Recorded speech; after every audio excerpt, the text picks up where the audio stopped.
The courtroom air was thick, suffocating, like a storm about to break. Judge Samuel Carter's gavel trembled in his hand, his eyes fixed on the defendant, a man he hadn't seen in 30 years, yet whose face was burned into his memory. Marcus Wells, his childhood friend, stood before him, accused of a crime that could bury him for life. It was 1985 when Sam and Marcus last spoke, two boys sneaking comic books under the oak tree in Sam's backyard in rural Georgia. They'd been inseparable, defying the whispers of a town that didn't take kindly to a white kid and a black kid running together. But time, like prejudice, had a way of tearing things apart. Sam went to law school, Marcus to the streets, and now here they were, one in robes, the other in chains. The charge was armed robbery. The evidence was damning grainy security tape, a witness who swore Marcus was the masked man who'd stormed a convenience store, pistol in hand. The prosecutor, Elizabeth Hargrove, paced like a predator, her voice slicing through the room. This man, she spat, pointing at Marcus, is a danger to society. A repeat offender who chose crime over decency. The jury, a mix of stern faces and nervous glances, leaned forward, eating it up. Sam's heart pounded.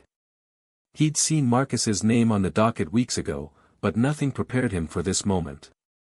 The Marcus he knew was a dreamer, a kid who'd sketch cityscapes on napkins and talk about building skyscrapers. Not this man, gaunt, hardened, with eyes that held both defiance and despair. Could 30 years change someone that much? Or was the system, as Marcus always feared, stacking the deck? The trial had been a circus from day one. Hargrove painted Marcus as a thug, leaning hard on his prior convictions: petty theft, a bar fight, nothing close to robbery. The store clerk, a jittery white man named Tompkins, swore he'd never forget Marcus's threatening eyes through the mask. But Marcus's public defender, Aisha Reynolds, was a firebrand. She tore into Tompkins on cross-examination, exposing his shaky memory and bias. "You saw a black man and assumed guilt, didn't you?" she pressed, her voice sharp enough to cut glass. Tompkins stammered, and the courtroom buzzed. Sam tried to stay impartial, but every word felt personal. He remembered Marcus's laugh, his quick wit, the way he'd stand up to bullies twice his size. He also remembered the town's whispers, slurs hissed when Marcus walked by, the way cops trailed him for no reason.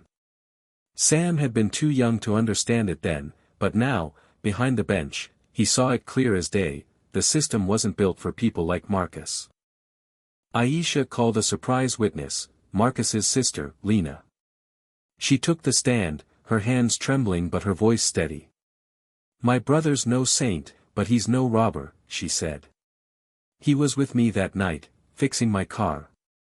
He's been trying to get clean, get a job, but this tonit doesn't let you forget who you are." The jury shifted uncomfortably.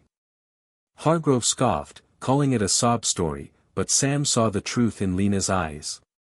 He'd seen that same look in Marcus's, years ago, when they'd sworn to have each other's backs. The prosecution's case rested, and Aisha fought to introduce new evidence: a time-stamped photo from Lena's phone, showing Marcus under her car's hood the night of the robbery. Hargrove objected, claiming it was doctored, and the courtroom erupted. Spectators shouted, jurors whispered, and Sam's gavel slammed like thunder. "Order," he bellowed, but his voice cracked. He was losing control not just of the room, but of himself. That night, Sam couldn't sleep. He sat in his study, staring at an old photo, him and Marcus, gap-toothed and grinning, arms slung around each other. The boy in that picture trusted the world. The man in the courtroom didn't. Sam knew the law demanded impartiality, but his heart screamed for justice. He'd seen too many black men like Marcus chewed up by the system, their lives reduced to case numbers. Was he part of that machine now? Day 3 of the trial brought the climax. Aisha called Marcus to the stand. The room fell silent as he shuffled forward, cuffs clinking. His voice was low, steady, but raw with pain. "I didn't do this," he said. "I've done wrong in my life, but not this." They saw a black man and decided I was guilty before I ever walked in here. He looked at Sam not with anger, but with a quiet plea. You know me, Sam. You know who I am. Hargrove pounced. You expect us to believe you're innocent, Mr. Wells? With your record? Your lies. She held up the security tape, freezing on a blurry figure. This is you, isn't it? Marcus shook his head, but the jury's eyes were cold. Sam's stomach twisted. He wanted to scream that the tape was too vague, that the witness was biased, but judges don't scream. They rule. Aisha's closing argument was a masterpiece. This case isn't about evidence, it's about prejudice, she said, her voice rising. Marcus Wells is guilty of being black in a town that's never given him a chance. You have the power to break that cycle. Hargrove countered, calling Marcus a career criminal who'd manipulated his sister and lawyer. The jury filed out, and Sam felt the weight of every eye in the room. He was no longer just a judge, he was a man staring down his past. Hours later, the jury returned. The foreman, a middle-aged woman with tired eyes, stood. We find the defendant, she paused, and the room held its breath. Sam's mind raced. If they convicted Marcus, it would be another life lost to a system that didn't care. If they acquitted, would it be justice or just pity? He thought of that oak tree, of promises made and broken, of a world that had changed but not enough. Not guilty, the foreman said. The courtroom exploded gasps, cheers, angry shouts. Marcus's shoulders slumped, his face a mix of relief and disbelief. Lena sobbed, clutching Aisha, who stood tall, eyes blazing with triumph.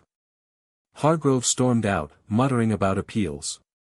Sam's gavel fell, but his heart was elsewhere. He looked at Marcus, and for a moment, they were kids again, free under that oak tree. But the story didn't end there. As the crowd dispersed, Sam stepped down from the bench. He approached Marcus, who was uncuffed now, rubbing his wrists. I'm sorry, Sam said, his voice barely above a whisper. For everything. Marcus studied him, then nodded. You did right today, Sam. That's a start. They didn't hug or linger, too much time had passed for that. But as Marcus walked out with Lena, Sam felt something shift. He'd seen the system's flaws up close, and he couldn't unsee them. The next day, he requested a review of Marcus's prior convictions, vowing to dig into cases where bias might have tainted justice. It wasn't redemption, but it was a step. The courtroom emptied, but the wooden bench remained, its carved words a silent challenge, justice or prejudice. For Sam, Marcus, and everyone watching, the answer was still unfolding. Sam Carter sat alone in his chambers, the echo of the trial still ringing in his ears. The not guilty verdict had shaken the courtroom, but it hadn't settled the storm inside him. Marcus Wells was free for now, but the weight of the past, the town's history, and the system's failures pressed harder than ever. Sam knew this wasn't just about one case. It was about every case, every life caught in a cycle of suspicion and injustice. The next morning, the local paper ran a front-page story, Judge's childhood friend walks free in controversial verdict. The comments section online was a war zone. Some called it justice, others a miscarriage, accusing Sam of bias for letting his buddy off. The town of Elwood, Georgia, was small, its wounds deep. Racial divides, never fully healed, split open again. Sam's phone buzzed with messages, some supportive, others venomous. You're a disgrace to the bench, one read. Thank you for seeing the truth, said another. Marcus, meanwhile, wasn't celebrating. Freedom tasted bitter when it came with whispers. He'd returned to Lena's small apartment, where the two sat over coffee, planning his next steps. I can't stay here, Marcus told her, his voice heavy. This town's got a long memory and a short fuse. Lena nodded, her eyes red from crying. She'd fought for him, but the cost was steep. Neighbors shunned her, and her boss had suggested she take a week off. You're not running, she said fiercely. We're done running. Back in the courthouse, Sam faced a new challenge. Hargrove, the prosecutor, filed a motion for a retrial, claiming judicial misconduct. She argued Sam's personal history with Marcus compromised his impartiality. The accusation stung, but Sam couldn't deny the truth in it. He hadn't recused himself, though he'd considered it. Every night since the trial, he'd replayed his decision, wondering if he'd let emotion cloud his judgment or if he'd finally seen the system for what it was, a machine that chewed up men like Marcus and spit out numbers. Aisha Reynolds, Marcus's attorney, wasn't backing down. She met Sam in his chambers, her usual fire tempered by exhaustion. "They're coming for you because you didn't play their game," she said, leaning against the doorframe. "Hargrove's not mad about Marcus. She's mad the system didn't win." Sam rubbed his temples. "Did I do the right thing, Aisha?" he asked. She didn't hesitate. "You listened to the evidence. You saw the truth. That's more than most judges do." The retrial motion was set for a hearing, and the town buzzed with anticipation. Protesters gathered outside the courthouse, some holding signs demanding equal justice, others chanting, "No favors for criminals." The divide was stark. White residents saw Marcus's acquittal as a betrayal, while black residents saw it as a rare victory against a rigged game. Sam watched from his window, the weight of his robe heavier than ever. He decided to dig deeper.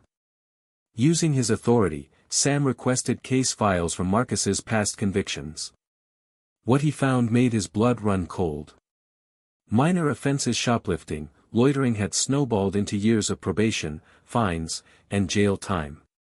One arresting officer's name appeared repeatedly, Deputy Carl Grayson, a man Sam remembered from high school, always quick with a slur or a shove.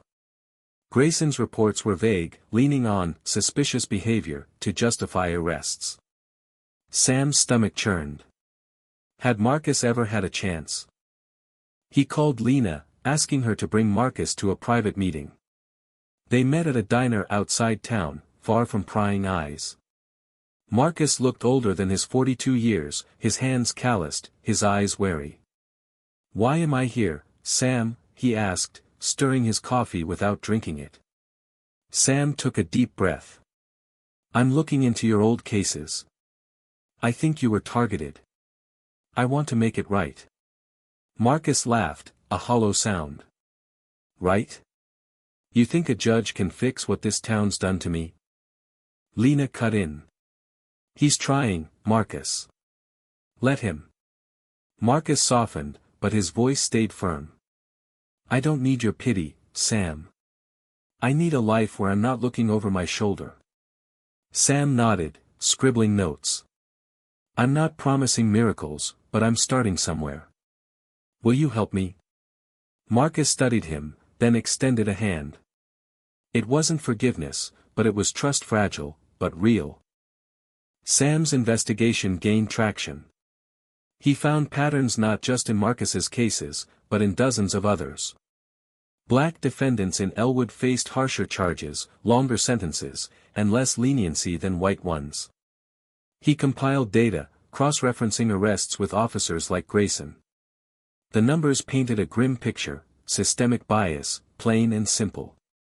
Sam knew exposing this could end his career, but silence wasn't an option anymore. The retrial hearing arrived, and the courtroom was a powder keg. Hargrove argued Sam's bias had tainted the verdict, citing his and Marcus's childhood friendship. Aisha countered, presenting the photo evidence and Lena's testimony again, alongside new findings. The store clerk, Tompkins, had a history of racial complaints at his store. The judge overseeing the hearing, a stern woman from Atlanta named Judge Patel, listened intently. Sam took the stand, his heart pounding. "I knew Marcus Wells as a boy," he admitted. "But my ruling was based on evidence. The prosecution's case was weak, and I stand by that." Patel deliberated for 2 days, then denied the retrial. "The verdict stands," she declared. "But Judge Carter, I caution you to recuse yourself from similar cases in the future." The gavel fell, and the room exhaled. Marcus was still free, but Sam's fight was just beginning. He didn't stop at Marcus's case. Sam launched a formal review of Elwood's criminal justice practices, partnering with Aisha and a local advocacy group. They uncovered a web of biased policing, from stop-and-frisk patterns to disproportionate sentencing. The findings sparked outrage. Protests grew, and the town council faced pressure to act. Deputy Grayson was suspended pending investigation, a small but seismic shift. Marcus, inspired by the change, started speaking out. He joined Lena at community meetings, sharing his story. "I'm not a hero," he told a crowd at the local church. "I'm just a man who got a second chance. We all deserve that." His words hit hard, drawing applause from some, glares from others. But for the first time, Marcus felt seen not as a criminal, but as a person. Sam and Marcus met again months later, under that same oak tree from their childhood. It was weathered now, its branches sagging, but it stood. "You didn't have to do all this," Marcus said, kicking a pebble. Sam shrugged. "I did. For you. For me. For every kid who doesn't get a fair shot." They sat in silence, the weight of 30 years between them. It wasn't a perfect ending. Elwood's wounds wouldn't heal overnight, but it was a start. The town began to change, slowly. Community forums sprang up, led by Lena and Aisha, where black and white residents faced hard truths together. Some resisted, clinging to old prejudices, but others listened. Sam stepped down from cases involving Marcus's community, but his voice grew louder, advocating for reform. Marcus enrolled in a trade school, chasing that old dream of building something lasting. The courtroom bench, with its carved words "justice" or "prejudice," became a symbol. It stayed in the courthouse, a reminder of the fight still raging. The story of Sam and Marcus spread, sparking debates far beyond Elwood. Was justice served, or was it favoritism? Did the system bend, or did it break? Share your thoughts. What does true justice mean to you, and how do we heal a divided community?